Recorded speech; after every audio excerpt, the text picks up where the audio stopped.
Hello everybody, it's Noodle Dog. Welcome back to another episode of Artist Block. Today we're going to continue our talk about colors. It's been a little bit, so I have some more notes that I want you guys to go over. So let's get started. We have quite a long episode. So when we were last talking about the importance of colors and different things like the basics of colors and the mainly three different types of color schemes that we use. We have primary colors, we have secondary colors, and tertiary colors, and these colors together create a sense of understanding on the color wheel, something that we can at least look at and say this makes sense. So there's a couple more things that we can go elaborate into before we get into combinations of colors and things like that. We're going to all get to that in today's episode. So let's talk about the color basics. When we have colors, we usually talk about different things that make colors colors. So if, for instance, if I like a certain color because of its intensity or something like that, we have names for those. So let's start from the very end of the spectrum, or the beginning of the spectrum. Let's talk about value. So value is first when we think about color. When we think about color, we think about light versus dark, and we usually have a favorite color, depending on how far we go on the color wheel. So usually when we think of value, we talked about this before, light and dark. Usually adding black makes a color darker. Likewise, adding white makes it lighter. Of course, though, we also have things like tones, which is what we have in the middle here. The grays are a form of tone, and we can add them the colors to even them out and make them more neutral. So we have things like that. So value usually just refers to the light and dark of a color. For example, if I were to take, let's say this purple that I have already on the field here. Let's go ahead and put a really bright purple. I can add more black to make it a little bit less intense, or I can add a little bit of light with white and make it a little bit more of a periwinkle color and give it a darker or lighter appearance depending on what I'm doing with it. Okay, with me so far? Next is chroma. Chroma is just an intensity feature. If you have all of these colors right here, you can see that each color is a little bit different than the other, depending on which one. Chroma usually refers to the purity of a color. The more intense a color is, the more chroma is into it. So we have a really bright yellow on both spectrums. So we have this yellow here is like almost like a mustard yellow kind of. We have a lemon yellow somewhere over here. Let's actually turn that black so you can actually see that. These colors here are a lot more intense and a lot more focused than these other colors, which are a little bit more muted out. As you can see, these colors and this color here, these colors are muted out and not as intense and don't have as much chroma as these other two colors here. So when you're dealing with colors, sometimes you want to keep in mind that depending on how you see an object, the colors may be a little bit more intense or a little bit less intense depending on how pure the color actually is. And that's usually the case when we look at colors. Usually they're not super pure depending on if we're doing observational drawings. But if we're doing design work, these colors might actually be a lot more useful, especially in the strength department, because if we have a color we're trying to make somebody see, we want them to see a brighter color, a much more enforcing color, something that they can look at and is really pleasing. Sometimes these mid-tones aren't exactly pleasing, which is why sometimes we don't use them. Okay, and finally we have hue. Hue over here on the very end is just a family of color. So say for instance, we take this red here. Red is the general term of the family red. Red is the basic color, and if I add different things to it, it can still have reds. It's just going to be a less intense red, but still it's in the family of red. So say for instance we have this bright red here. We can call this actual red. And then we can go down further, and we can go to this one, and we can call this one, we can call it maybe scarlet, because it's a darker color. I don't have actual names for these, but we can assume, based on what we have, that we have different colors of red. Like we can see this one, I wouldn't call it burgundy. Perhaps we can call it burgundy for now. We'll just call it burgundy. We have burgundy color, and then we have a little bit of this is almost like a pinkish color. So these colors all are in the same family of red. It's just not exactly red, but red would be generally correct in the family or the hue of these colors. We have a wine here, and then we have something else here. I don't know what to call that one, but these would be the family of colors, making it the hue of these different colors here. Cool. Alright, so we've got this all sorted out. We have our value, we have our chroma, and we have our hue. All of these together create a basic understanding of how a color works and how they work with other things. So we can use these to create more color harmony, to create a more appeasing palette or a more appeasing look to something. So keep these things in mind as you go throughout, because you will be using these more often than you think you will. Sometimes keeping these in mind will actually help a composition get better depending on how you want something to look. Speaking of how you want something to look, there's even ways to look at color that are, interesting as far as how something looks. Now, hold on, my thing is frozen a little bit. There we go. So when we look at color, we have different types of color as far as looking at a piece. So for instance, we have different ways to describe color, how it actually is color with light, and color that is just subjective to the person depending on how they use the color. So we have local color first. Local color is just simply the color of an object. If you were to take a lemon, you were to make a lemon and you can make it work. Lemon in basic terms is yellow. It's in the family or the hue of yellow. That would be the basic tone for a lemon. Plain and simple. It's just a yellow lemon. However, optical color is something a little bit different. We perceive color in different ways, and oftentimes it's not a true color if we have light bouncing off from one thing to another and we have different light sources in a room. So if we took a lemon and put it in a room with different kinds of light, say for instance natural light, it may have a little bit of a bluish sheen to it, and it may actually have a more greenish appearance in some areas of it. These colors are optical colors, colors that we see and perceive with light bouncing off of something that is not just its initial color. And then we have subjective color, which makes something more based on the feeling of the artist. So if I were to make let's say a pale yellow lemon, I'm making an observation, but the lemon is actually a brighter yellow. That's just a subjective thing that I can do to make something seem a lot more sad, or maybe a little bit more melancholic, things like that. So I can do a quick example of these. Let's go ahead and do that. So here we have a blank canvas. So let's say, for all intents and purposes, I'm going to do a lemon. This is lemon yellow in its basic terms, actually the color. So I'm going to go ahead and I'm going to make a lemon, right? So this is a lemon, something like this. Don't mind my ugly little lemon. It's kind of how it is. As you can see, this would be the local color of the lemon. The lemon is yellow. However, if I put the lemon in, say for instance, a room with a little bit of natural light, I can take this, let's talk the layer a little bit. I can take this lemon and we can even give it a little bit of counter shading. I'll use my trusty little pen here and I'll bring this down. And what I can do with this lemon is I can simply just give it a little bit of a sheen. And as you can see, this is starting to look more like a lemon. This lemon is actually looking a little bit more personality driven. It's got a little bit more going on with it, and this is what you can do with a lemon. You can give it a little bit more of a, let's blend that in a little bit. We can give it a little bit. There we go. As you can see, this lemon is starting to get a little bit more personality and a little bit more, a little bit more flair. This is what a lemon would actually look like.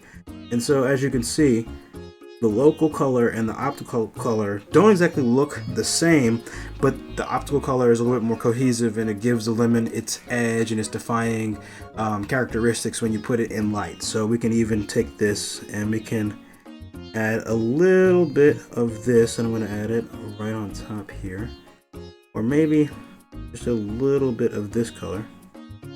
See, and we have a mostly fully formed lemon. We have a little bit going on, and you can even add bits of brighter yellow to give it like a sense of like sheen or purpose. Like if I want to add a little bit of that just to give it a little bit of character, I can do that, and that looks more like a lemon than our local color that we started with, and that's just because this is what the lemon will look like in the round with all the lighting attached to it. That would be our optical color. And then we have subjective color, so I can just take this lemon, I can make it look like this. Let me unlock that. I can take a lemon and make it look something like this, right? And this lemon could look something like that, and it won't be super interesting, but then that will be the local color for a subjective piece. And then I can take the lemon and maybe I can give it a little bit of a brighter color like that, right? And then I can just kind of go in like this. Grab that and do a little bit of housekeeping with it, but I could take this lemon and give it a little bit more of an orange thing. I can give it a sense that it's in a room with a little bit more color than it would normally be, and this feels a little bit more, natural. I can add a little bit of orange to this lemon, and I can make it more subjective than it is. And this is the general way you can make something look good. And then I could just do a little bit of this. I can do a little bit of a light reflection by adding just a little drop of what's going on with here. Let me grab some of that, like that, probably. Yeah, just like that. And just like that, we have a subjective lemon. So these things all together create a composition. So you want to keep these things in mind when you're working with something, that something isn't exactly how it appears to be. Yellow isn't exactly a yellow. When you're looking at it, it may actually be more of a bluish something, but it comes together to create an object that you know and love that actually is a certain color. So let's keep that in mind. And then we're going to move on to color schemes. I'm actually going to move on to my color wheel so I can actually talk about this. Oh, sorry. There we go. All right, so we have the color wheel now. So I'm over here on the color wheel. And so we have different things that we talk about as far as colors. So we've talked about the purity of colors. We talked about the value of colors, what they look like, the names of them, things like that. But when you're working on a color scheme, sometimes you just need to get something that works really well. And that's what color harmony comes into. So as you can see, the color wheel has a different layout.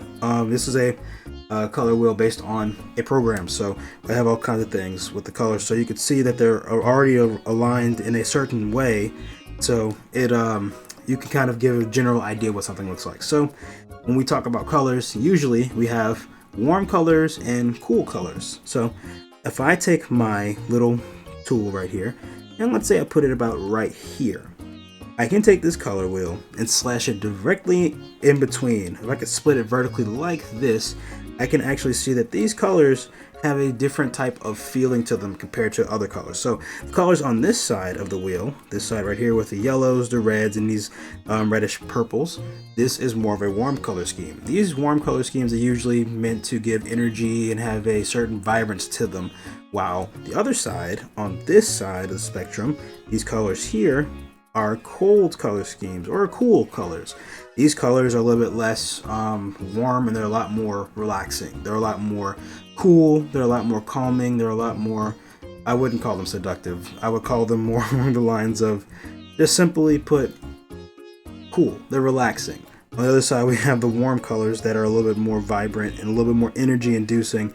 And so you can make and control the scheme of a color or a scheme of a composition just by taking the colors and making them work in one way or another to create something pleasing. We call that color harmony. So I'm going to come back out now, go over here. There's different ways to make color, and we can do this in different ways as far as to make something pleasing as far as the color scheme.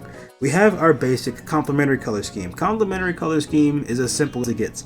Something directly across from another color. Say for instance, if I take an orange like this, I could take an orange like that, and I could split it up directly across the middle from it, and I have a blue, and those go together to create something really pleasing.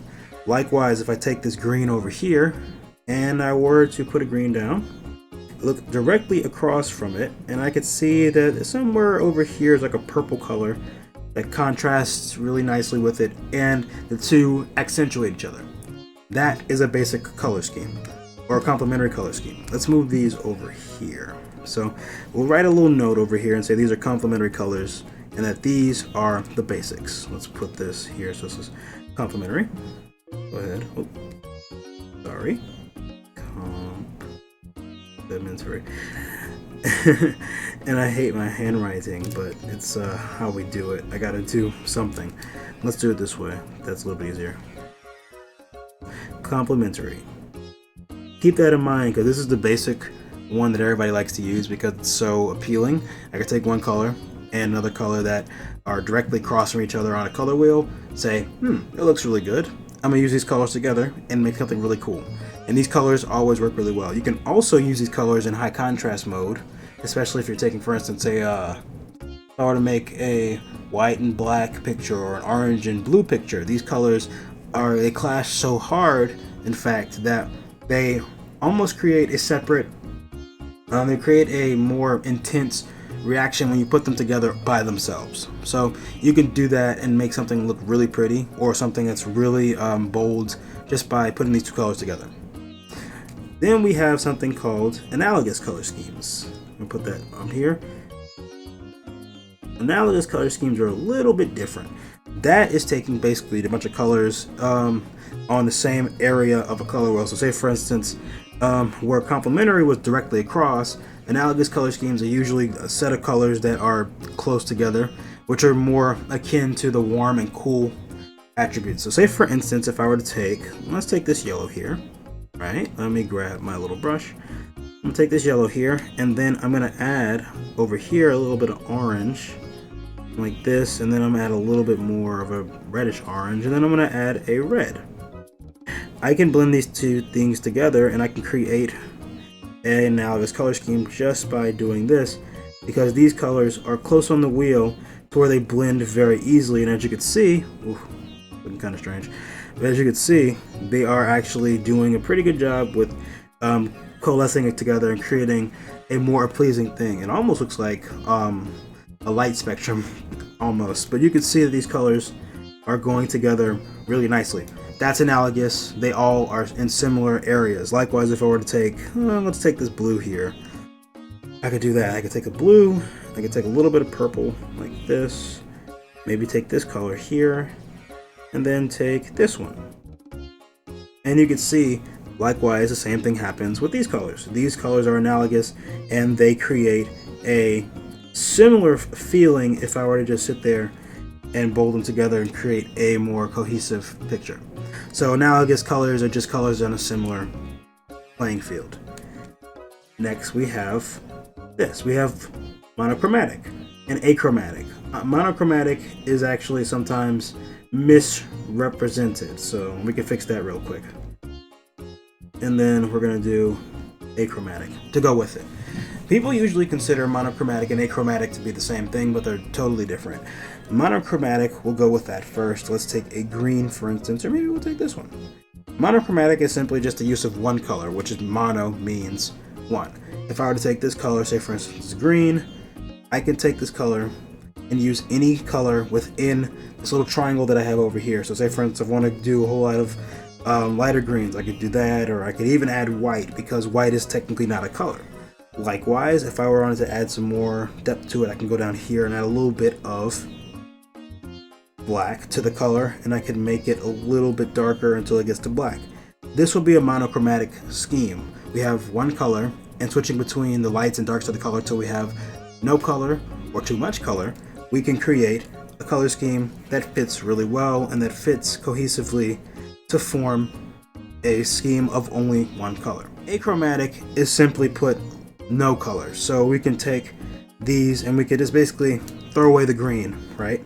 And I could just do black, grays, and whites, and those would be achromatic. Now most people think achromatic is monochromatic, and technically it is, but not really, because we're also not dealing with color at all. We're dealing with an absence of color and an excess of color, which is white and black. So these are the main differences between monochromatic. So this is monochromatic. This is monochromatic, there we go, and this is achromatic. So keep those in mind when you're working with different colors. We have a whole lot of other different types of color schemes, one being split complementary. I'll add it right here. And then there are others that I would encourage you all to go and look at, because these are pretty interesting, and these are different ways to create all kinds of things. We have tetradic, we have triadic, we have all kinds of color schemes that you may want to get interested in, but the last one we're going to do today is going to be split complementary, because this one is actually something that I like using personally a lot. Split complementary, if you've guessed what complementary is, being directly across. If I were to take a split of something, say for instance I want to do this blue right here, put the blue right there, I could take a blue like this, and then I will look at the color wheel. Let's bring the color wheel back up.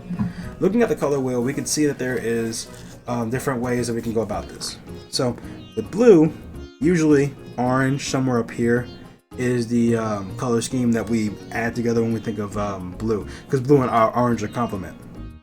Well, we can't exactly do that with a split complementary, because going directly across would be regular. So split complementary just splits something into two pieces, and it will be on two different areas of the color wheel. So this blue Something over here would be the first split, and we would have this lovely orange, blood orange over here.